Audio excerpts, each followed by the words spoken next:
Hi there, friends. Before we dive in, we want to let you know something important. While this podcast does feature a marriage and family therapist, we are not your therapist. This is a space for informational and educational purposes only. We're here to have a deep conversation over coffee. If you find yourself feeling stuck or overwhelmed, we encourage you to reach out to a trusted therapist, counselor, coach in your area who can give you personalized support you deserve.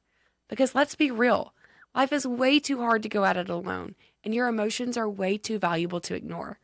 Okay, now that we've gotten that out of the way, let's get to the good stuff. Previously in our marriage, it turns into a 3-day disconnect, and then you don't even really fully resolve it. You just get over it. I think we didn't have language at all in our beginning years of marriage, and just so much unprocessed emotion. Hello, world. Hi, friends. We are so excited to have some dear friends on the podcast today. They're not just dear friends, they are also now Connection Codes coaches, some of our newest ones. So we're super excited to have Paul and Hannah McClure with us. Hi, Paul and Hannah. Yes. And we'd love to just start with the Connection Code story. Like, how did you first get introduced? And what does that look like for you over the last few years? Real quickly, just tell us about you, how long you've been married, et cetera, et cetera. Yeah, who shall start? We always joke because Hannah's version is 2 seconds long. I make him tell. Okay. Yeah, the storytelling, the details. This could be a good day for a two-second intro. We'll do a quick one. Hannah and I met when I was 16, she was 15, both pastors' kids, and got married in 2008. So we just celebrated August 2nd, our 17th anniversary. 17 years. Even being homeschooled, I can do that math and figure that out, which is impressive. Great job. But we both grew up in North Carolina, moved out to Redding, California, where we're a part of Bethel Church in 2012. And we've had 3 kids since then. It's still crazy that we have 3 kids that were born in California. Yeah. That's so wild to us as Southerners. But as our oldest, he's almost 12. And then little May, our girl, is 9. And then Teddy, our little rascal, is 3. So we are busy with babies, but loving it. Yeah. Connection Codes. Oh, you want to tell yeah. that? Yeah, Connection Codes we discovered in 2020. Our friend Chris Cruz, who was a pastor here at Bethel Church, connected with you guys somehow. I'm not sure how he found you guys, but 2020, when everyone was watching things online, you guys were doing your webinars. So he convinced us, he just was raving about Connection Codes. So we went through the course and we were like, this is incredible. And we ended up taking our team through the course as well, just doing like a group and taking them through it as well, because we just loved it so much. Yeah. And it came at a crucial time for us because we, in 2020, went through a miscarriage and just wanted to make sure we're processing all of that. And just having some practical tools to go through that was incredible. And we met with you guys and connected, and it was really a lifesaver for us to be able to go through something painful and process it in a healthy way. And so that was our introduction, and we've been connected ever since and still growing and getting better and better at using the tools, I would say. Yeah. It really was the kindness of God to introduce us to that, to you guys. Phyllis, I think you reached out on Instagram.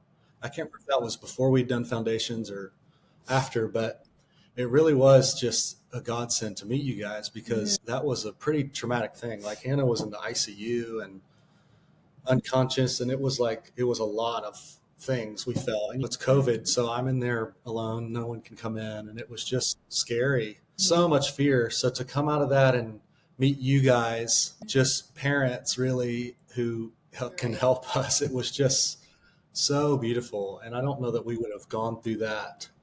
Definitely would have gone through that in a healthy way without meeting you guys. So we're just so grateful for you and the Connection Codes. And really the Connection Codes it really has been life-changing for us. I mentioned we grew up as pastors' kids, and a lot of beautiful things to that, but especially in the South, it's choose joy. And that's the only emotion we talk about. And so to learn that we have all these other emotions we're experiencing and that it's okay to feel that all the things we've learned has been amazing. And it's even helped us so much in our parenting. Yeah. Our kids know the connection codes.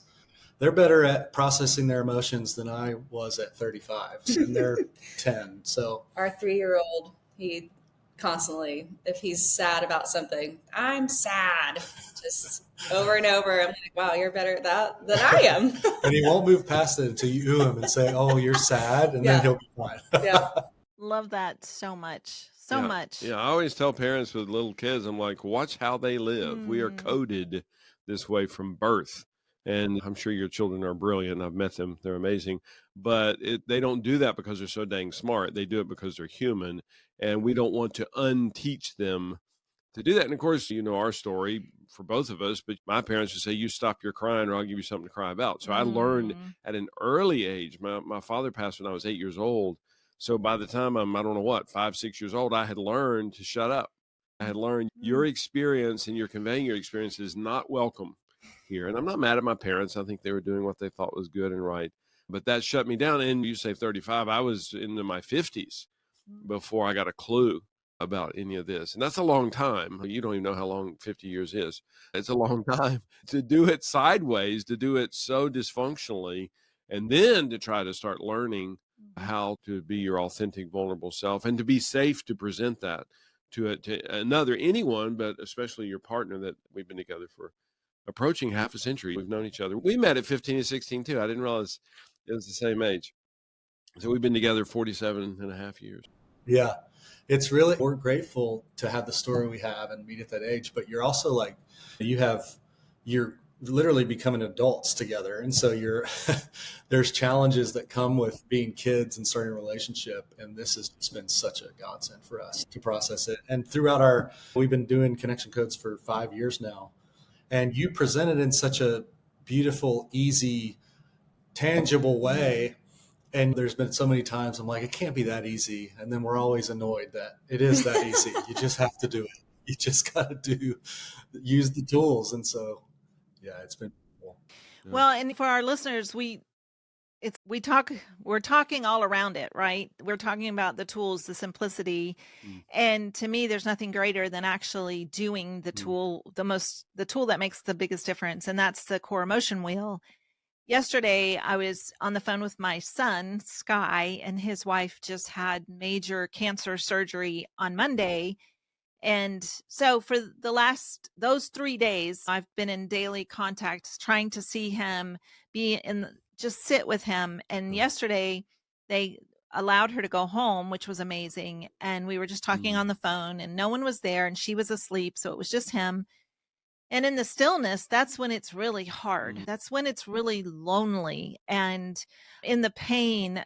And he experiences a lot of lonely, but we talked all around it yesterday. And then I said, hey, let's do the wheel. And I said, do you want me to go first or do you want to go first? And he goes, oh, I don't care. And I said, okay, then why don't you go first? And I'm always so blown away by what I hear come out of him. And it's so sacred because we've been talking for 3 days. Like we've spent hours sitting together at the hospital and walking outside to get fresh air. And in the depth of when she was in surgery for 6 hours, 7, 8 hours, long time, like to sit in that pain, right? The waiting. But it's nothing like getting to just hear what's happening at the core. And I always feel like, oh, that was incredible. That was sacred. And I treasure that. And why don't we start just this podcast with you guys, you doing the wheel with each other and letting us just witness that. It is always so powerful. Yeah. Let's do Awesome. it. You want to go first? Sure. Yes. All right. All right. Let's see. Anger.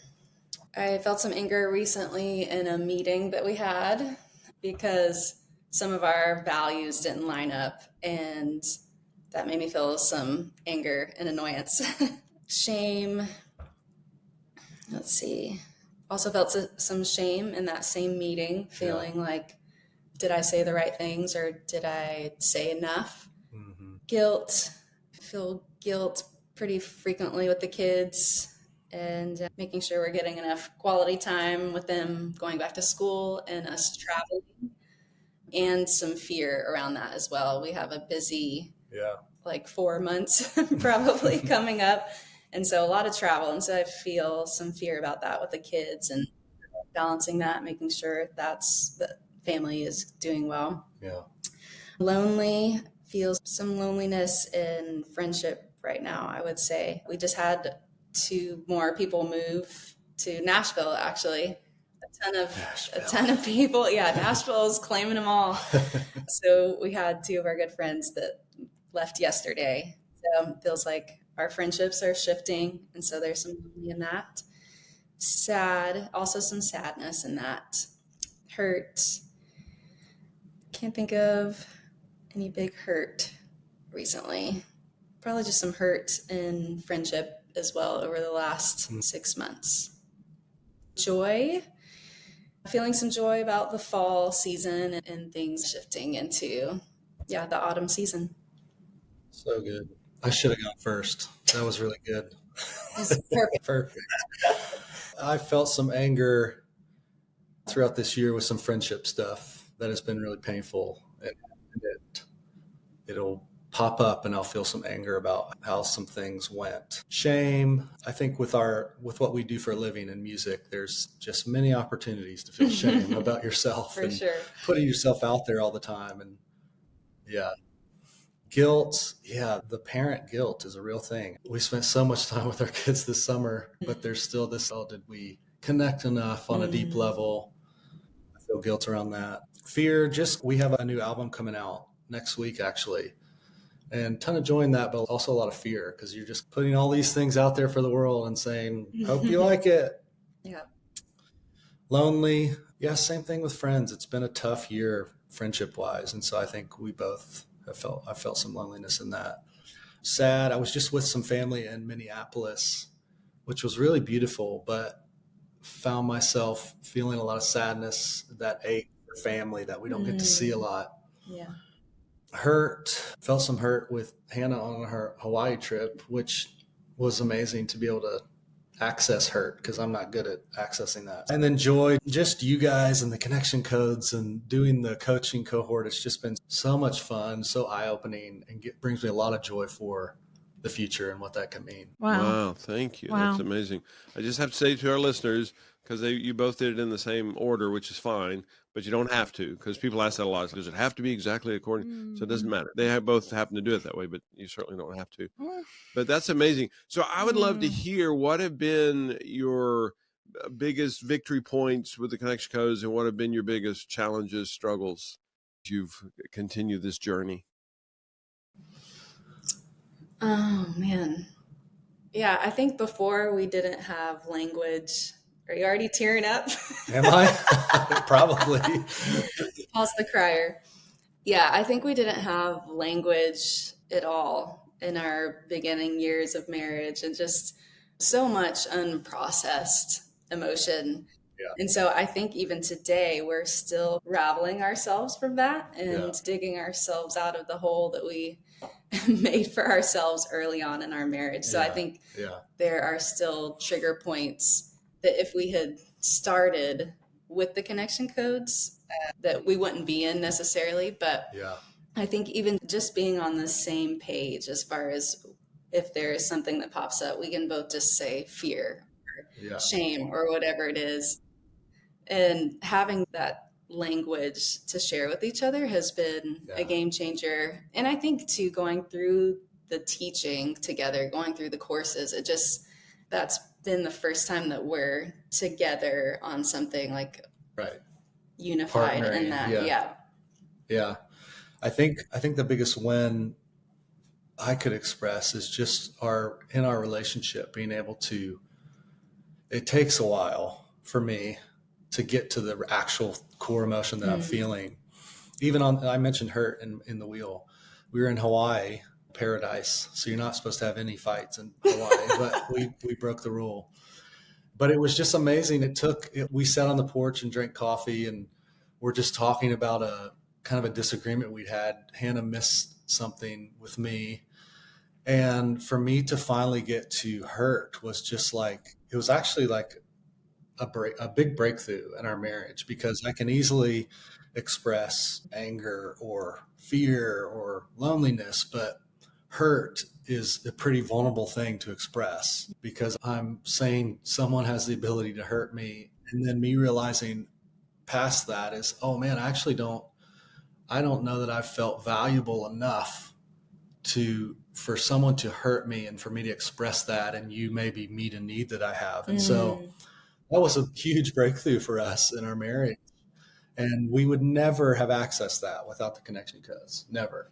Yeah. And as just for more background, we go to Hawaii. We've been there the past 3 years, and we've had a big disagreement every time we're in Hawaii. But this year we were really able to process together and get somewhere. And in years past, we did our best, but this was the first year that we were able to actually get to the core. Right. You're feeling this big hurt, and I was feeling a lot of shame over what I had missed. And to be able to get to the core of that, I think before we hadn't really truly connected yet, because we weren't getting to the core of it. Yeah. And so this trip was really beautiful to feel like you don't have to avoid the disagreements or avoid the pain if you have the right tools to process through it. Yeah, because previously in our marriage, it turns into a 3-day disconnect, and then you don't even really fully resolve it. You just get over it. And it's just, oh, we can have a big disagreement, express these big feelings, and repair and be okay. It's we're good. Are we sure? We're good. So really amazing. But I think just the difficulty with this stuff is probably just that. It's like being willing to slow down and sit and hear each other when you're feeling hurt, when you're feeling anger, is still hard. It's hard for me to do. Hannah's perfect, as you guys have seen, so it's not hard for her, but it's hard for me. Yeah, I think that would be the biggest difficulty, is just actually, hey, we're feeling a lot of stuff. Let's do the wheel. Stop, slow down. There's not another way out of this. It's doing the tools. Yeah. For Well, that's one of the reasons that's the connection codes protocol. Slower is faster, which doesn't seem like it make any sense, but and it's true for everybody, but if we get Hannah and Paul to slow down, it'll take them, who knows what, 2 minutes, 8 minutes to work through this. And if I heard you right, Paul, you said it might take 3 days. Which is faster, 3 days or 10 minutes? I did their premarital counseling, and they've been married, I think, about 8 months now. And they scheduled an emergency meeting like a week or two ago because they had a 10-minute conflict. And they were pretty sure that God had abandoned them and the zombie apocalypse was on us. And I have really good rapport with them. So I'm just giving them so much grief. I'm like, shut up. Stop your whining, you little brats. But they're so spoiled in a wonderful way because they don't understand 10-minute conflicts. It's like, what? We're obviously doomed because and I'm like, 10 minutes? Dear goodness, we were 3 weeks. And slower is so much faster. And another thing about that, and we always say we're pilgrims on the journey. If we use the tools, we win. If we don't use the tools, we look just like everybody else. We don't get a free pass just because we wrote a book about it, which I feel like we should, but we don't.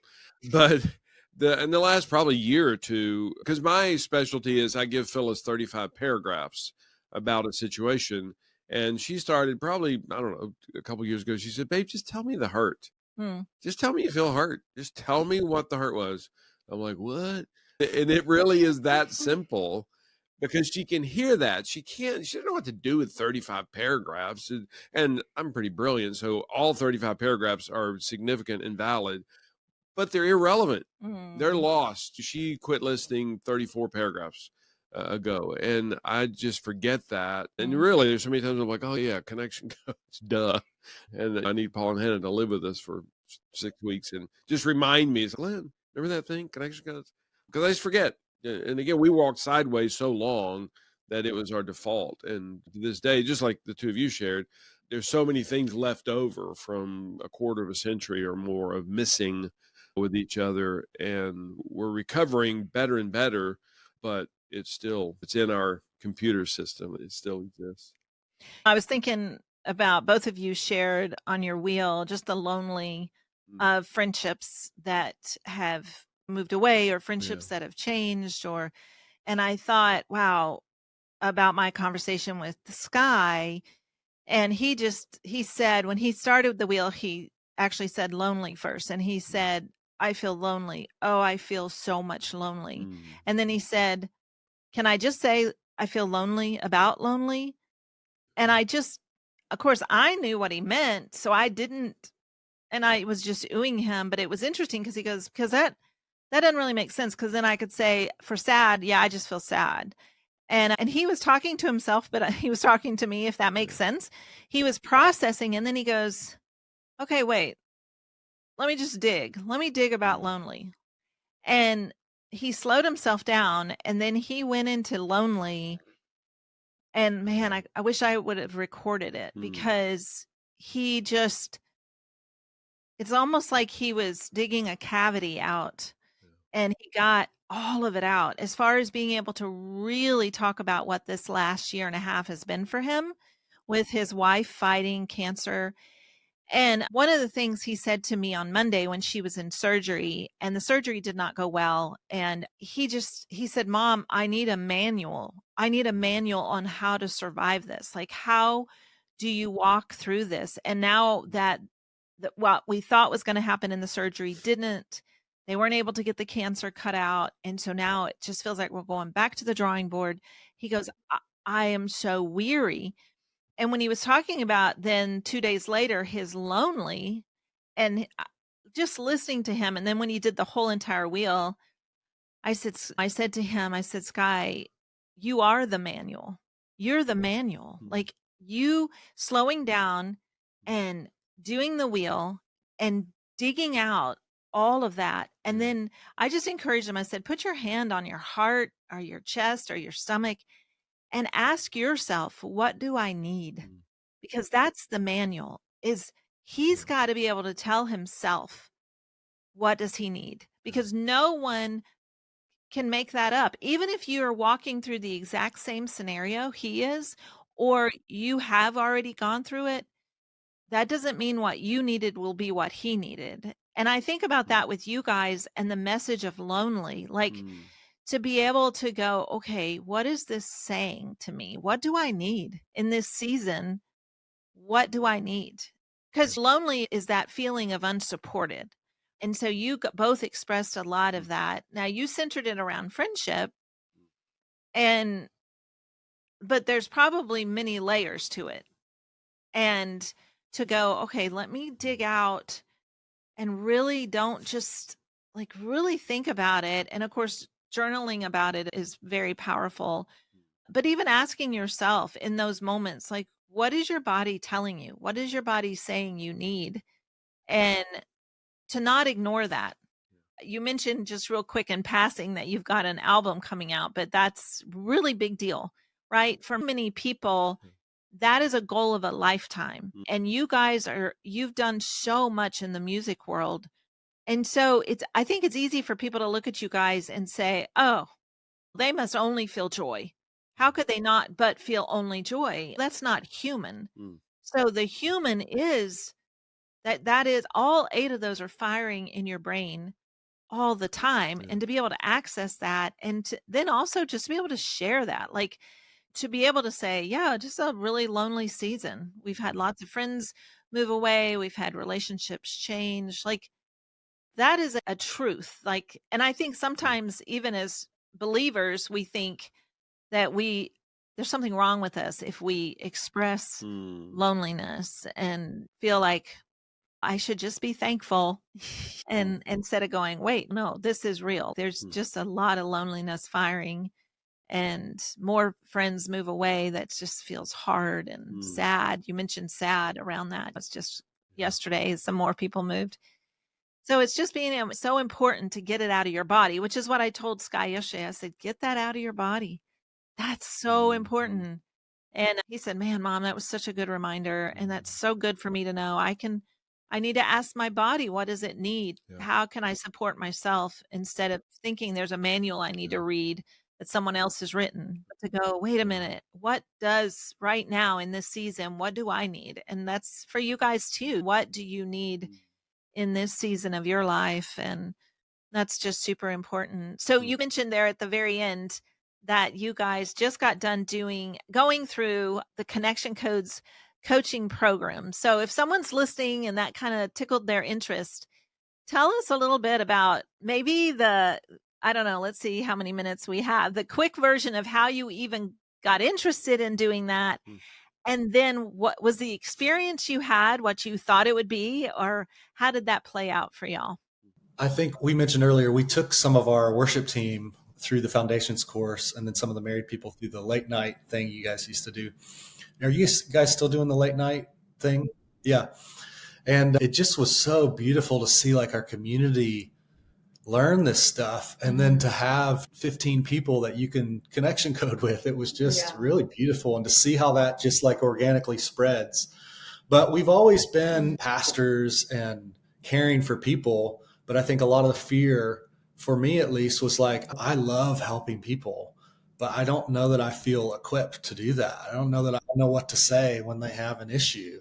And so that was the biggest motivator for us, is we want to help people, but we want to have tools to help people and feel like we can be successful and they can be successful. So Phyllis, you reached out and told us about this cohort. And then we got connected to Elisha, who has just, man, I love that guy. What a guy. It's been really beautiful to develop a relationship with him too, who helps you guys run that thing. It's just been really fun. And then going through it, it was like, it's scary. You got to be the coach for other coaches in the cohort and vice versa. And ton of fear with that, because you're just, you're thrown in the deep end in a sense. But I think it was eye-opening for me that, man, this is really not that hard. It's really just using the tools and hearing people, and like you say all the time, Glenn, leading them back to themselves. And so to feel the pressure lifted going through the cohort of, Glenn said all the time, I don't need you to be brilliant. I just need you to let them figure out the answer. And that's been really beautiful. And it was cool going through it to have the realization of, man, even if we didn't coach, this is so beneficial to our life, to our marriage, to our relationships. Yeah, I think just being able to observe, there's a lot of opportunities to observe, and then you jump in yourself and do it. And yeah, like you're saying, even if it's just for our marriage, it gives us like a bird's eye view of what it could look like to help each other process something that might be difficult. Yeah.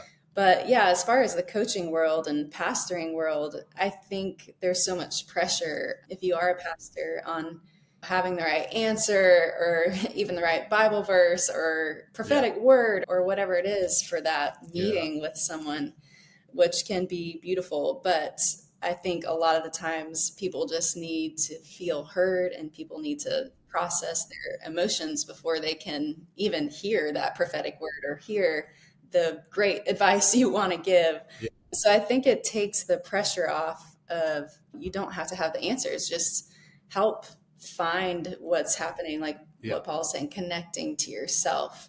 And that's a new concept, I would say, for at least it was for us in the Christian world, being connected to yourself and knowing emotionally where you're at. So I think it's just a beautiful process. And it was scary jumping in. I felt so much fear coaching someone, doing the practice coaching, but it helps you gain so much confidence and really fun to do. Yeah, I would tell anyone listening, do the coaching cohort, even if you don't want to be a coach. Sincerely, I mean that. It's so amazing, the opportunities you have in your life to be with people and to hear people, and to give. It's almost like you're giving people permission to be human and to feel what they're feeling. And people need that, I think. I've needed that. It's okay to be human. It's okay to feel what you're feeling, because you're trying to feel that, you just are. And this just gives you so much. I left the cohort feeling so confident to be able to do those things if you'll just commit to it. Because Hannah said there is such a pressure in the church pastor world to be the answer and to have all the answers, and it's just not real. It's not reality. And so people can get there on their own if you'll just listen and ask good questions. Yeah, I always think of the ancient proverb, give someone a fish, you feed them for a day.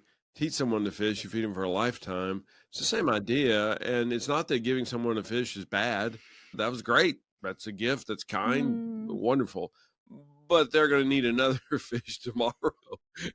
And so they have to come back to you to get the fish the next day. So our goal is to help people to live successfully, to, again, as you said, find themselves. We believe that the core emotions, we're faith-based. We believe the God designer set it up that way. Phyllis calls core emotions text messages from God. And most of us have blocked God's number. And we're like, I don't get any text from God. And you blocked his number because we've been told for centuries that emotions are bad. And so we've resisted them, and we were trained that way. I certainly was from early childhood. So our goal is just to help people find themselves. The core emotions will tap them on the shoulder and give them direction if they tune in and get the message from it. And of course, the other side of it, unprocessed emotion, is so damaged that I'm convinced most people make stupid decisions based on unprocessed emotion, which includes joy. They got flooded with joy about buying this new car that they could never afford. And so they bought the new car. And guess what? 3 months later, it's being repossessed because you can't even afford the thing. And that was all joy. It was unprocessed joy. The joy was so big, it blocked the fear that you were supposed to be listening to, going, what? No, it's a cool car. Tons of joy about it. I can't afford that car. I can't afford that house. I can't afford this. Oh, okay, good. I'm glad you listened to the fear and tuned into it. Not that you're strangled with fear for 3 days, but just in that moment, you're like, oh yeah, I can't afford that house. So let's figure out what actually works for us. It's funny to me, doing the coaching thing is you're working yourself out of a job in a sense, because we met with you guys so many times, which was so beautiful and helpful. But we'll have so many circumstances that'll come up and we'll just say, what would Glenn say about this? What would Phyllis say? They would tell us to do the will. They would tell us Right. what happened before that. It's really amazing to feel equipped to do life, really, what it is. Yeah, we're hoping in 2026 to start selling cardboard cutouts of it. You can have it there in your living room. Go, well, hold on. Little thought bubbles with all the things. Yeah. They'll be $29.95. I know we're being silly, but you said this probably 5 minutes ago that it is simple, and you're kind of like, it can't be this simple. And then you're like, but it is this simple. And I think that I'm always blown away with situations like yesterday with my son, where and I know that if you've been through heaviness, right? Like you guys shared 2020, the miscarriage, and Hannah, you almost died through that process. It was not just a blip. It was huge. It was heavy. It was terrifying. It was big. And that will always be a part of your story. And to know, how do people that are going through really big things, you want a manual. You want to go, okay, that was huge. Do I just hold my breath until I get to the other side? Or how do I, in a good and healthy way, get to health so that I don't store that trauma in my body? And sometimes I think, like, Hannah was physically going through it, but Paul, you were emotionally going through it. Like the possibility of losing Hannah, all of that emotion. And I think about just with the last few days in our family and being with Scott and being there at Vanderbilt Hospital and not knowing what the outcome would be for Megan. And of course, even the days before, just that idea of, and even yesterday he said, Mom, I knew there was a chance she would have died. Like that this is not to take it lightly. And so you go, okay, so what kind of advice do you give people like that? Like, how do you walk through stuff like that with people? And I think in our faith base, we always have pretty much, we'll pray for you. And here's a scripture of encouragement. And those are beautiful. Yeah. But for a lot of people, that doesn't necessarily connect them with themselves. And so they store this trauma in their bodies. And that's when Sky's like, I need a manual. I don't know how to hold on for another 6 months or a year, or this could be 5 years. This could be our story, our battle for 5 years. And he said, the day they got the news, which is a year and a half ago, it's like he held his breath. I'll just hold my breath and get through it. It's like you go into a sprint. I'll just sprint. But this is not a sprint. It's a marathon. It's the longest marathon of your life. And you can't hold your breath through it. You've got to breathe deeply. And yesterday to realize, let's do the wheel. And to see how it shifts, like physically in the moment, shifts him is so incredible. And it's also, to me, the power of it is that we as individuals can do that. Like I can do it by myself all day long, is to tune in and go, okay, what is happening for me? And one way to do it is through doing the wheels, to do the 8 emotions, to go, okay, what is happening with sad? What's my sad today? And it's like you are wanting to get this out of your body. Yeah.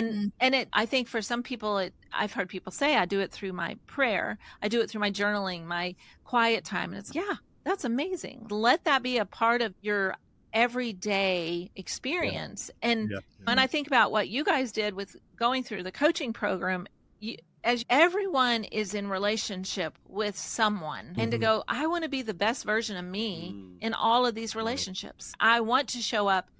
Because just like I think about the last 3 days, if I could have made it go away, if I'd have had a magic pill or a magic wand, I would take the cancer away from our family. If I could just do it instantly, I would do that instantly.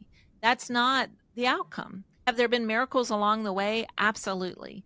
Is she still with us today? Because she was told she had 2 months, and it's been 1.5 years, and she's still with us, and she's a warrior, and she's strong. Wow. But she's still fighting. There's still a lot of cancer in her body. And so it's just incredible to me to go, I can walk with you and I can hear all the pain by doing the wheel. It's just such a powerful thing. And I love what you were saying about doing the certification, where you're like, we just wanted to know how to help people better. We just wanted to be more confident in that. And even if you're a listener and you go, I don't ever talk to anybody, but I do have children. Okay, do it for your children. Exactly. You know, or you have parents, or you have siblings. Like, we all pretty much are in relationship with people. Like, even at work, you're like, oh yeah, I'm surrounded by people. How can I be the best version, the best friend, the best worker? And how can I stay the healthiest for myself?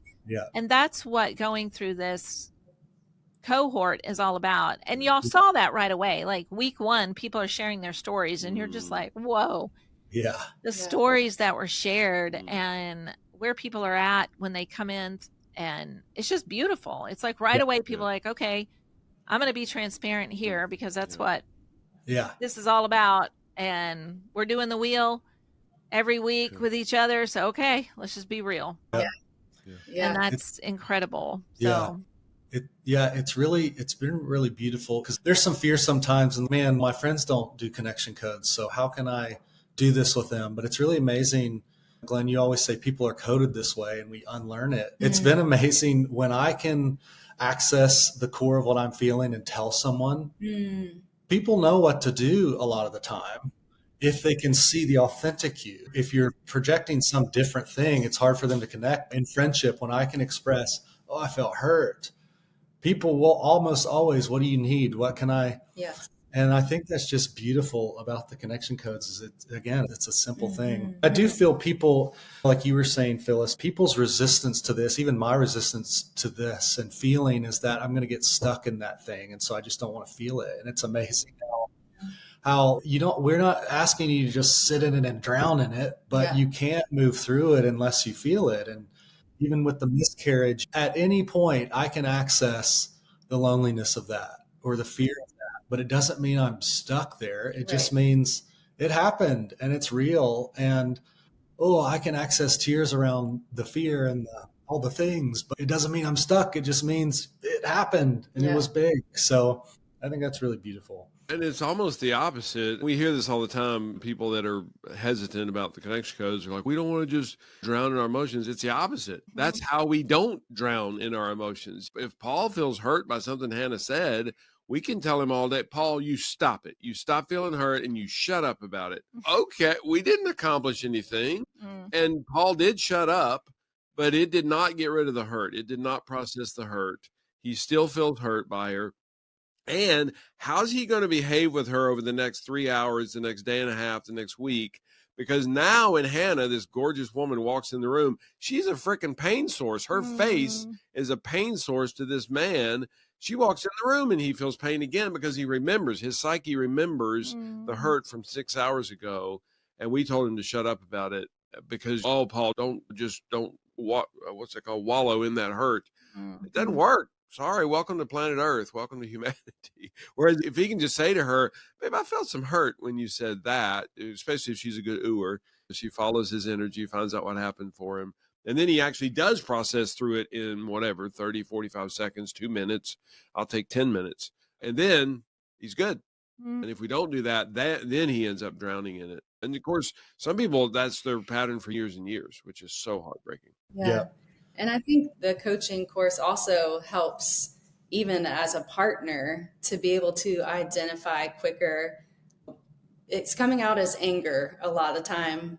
I'm learning after the coaching, oh, it's actually hurt. Like he's hurt. It's coming out as he's angry, but I can spot it easier now as you go through the course and are able to identify, you observe people. Yeah. You're able to identify, I think this is what's happening, but we don't say it. We don't say you're feeling hurt, but asking questions. And I think that gives me more grace. Like he's not just trying to be a jerk right now. I think he's actually just feeling some hurt, and ask some more questions instead of accusing you of being a jerk right now. Wow. Wow. Amazing. Thank you guys so we're so much honored. for being with us today. And we love you. We're so excited to have you on our team. It's such a blessing to us. And the connection codes, these simple tools are spreading throughout the world. We get to take it to Europe in September and October. And that is just amazing to us. We have coaches over there, and it's incredible. And I know you guys, with all that you do, you travel a lot and you bless people with your music. And we're just so excited to see what you're going to do with using these tools, teaching the world the simple tools. To me, it is, if you take the wheel wherever you go, you will change people's lives. Yeah. And it's that simple. And so thank you for being with us. So exciting to always connect. Can't wait for y'all to be in Nashville soon so we can hug your necks. Yeah. And we do all of this because You need this. you deserve this. So So let's do this.